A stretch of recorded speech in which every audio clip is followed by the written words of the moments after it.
कल भी कहा था, आज फिर कह रहा हूं, अपने बच्चों को कथा सुनवाया करो। आपके बच्चों का विवेक जागृत हो जाएगा, और विवेक जागृत हुआ तो वो गलत रास्ते से बच जाएंगे। इसलिए भगवान की कथा सुनवाना बहुत जरूरी है बच्चों को। बुढ़ापे में रोने से अच्छा है जवानी में प्रयास करो। आज नहीं समझोगे कल रोना पड़ेगा, पछताना पड़ेगा। मैं ऑलवेज कहता हूं अपने बच्चों को कथा में लाया करो। क्यों कहता हूं? अगर बचपन में आपके बच्चों ने कथा सुनी और दो चार बातें उन्होंने समझ ली और उन दो चार बातों को उन्होंने जीवन भर फॉलो किया, तो जीवन भर बुराई से बचे रहेंगे आपके बच्चे। और आपके बच्चों, आपने कथा सुनी बुढ़ापे में, कान खराब थे ही, आंख खराब हो ही गई, जिब्या भी लड़खड़ा रही थी। पंडित जी ने कहा कृष्ण कृष्ण कहने से भवसागर से तर जाओगे। कान से कम सुनाई पड़ता था, समझ में आया कंस कंस कहने से भवसागर से तर जाओगे। आओ, चाय पीने से पहले कंस कंस कंस कंस, नहाने के बाद कंस कंस कंस कंस, सोने से पहले कंस कंस कंस कंस। अब बताओ भवसागर से तरेंगे कि जी भाई भवसागर में मरेंगे? बताए तो दियो। नहीं बोलेंगे? बोलो तो सही, क्या होगा?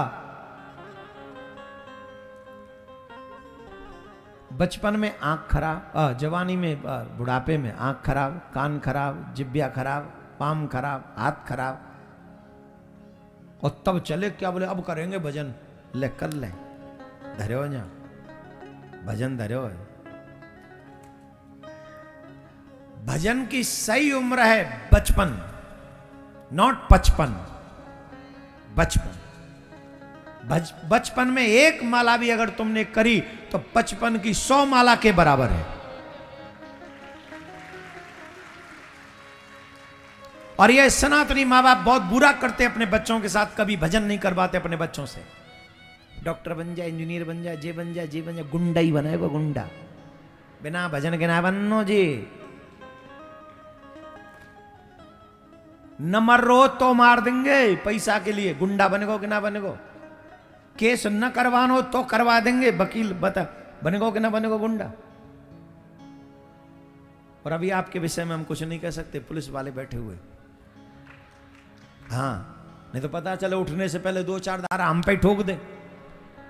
हाँ, पर सच मानिए, अगर धर्म को नहीं जानेंगे तो मानव मानव नहीं बन सकेगा, चाहे वो कुछ भी बन जाए।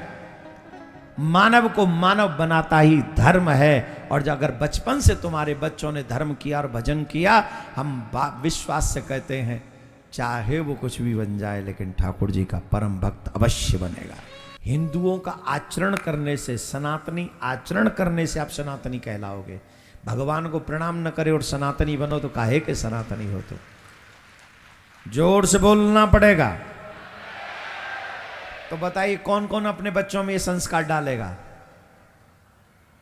और जिनके बड़े हो गए वो तो तुम में ही संस्कार डाल दे उल्टा। पर जिनके छोटे हैं, 5 साल से लेके 12 साल तक आप अपने बच्चों को संस्कार दे सकते हैं, और वही संस्कार जीवन भर उनके रहने वाले हैं। तो आपसे आग्रह, अगर आपके बेटा बेटी निकल गए हों ज्यादा आगे, तो उनके बच्चों को ये संस्कार आप दे दीजिएगा। ये आपकी ड्यूटी है।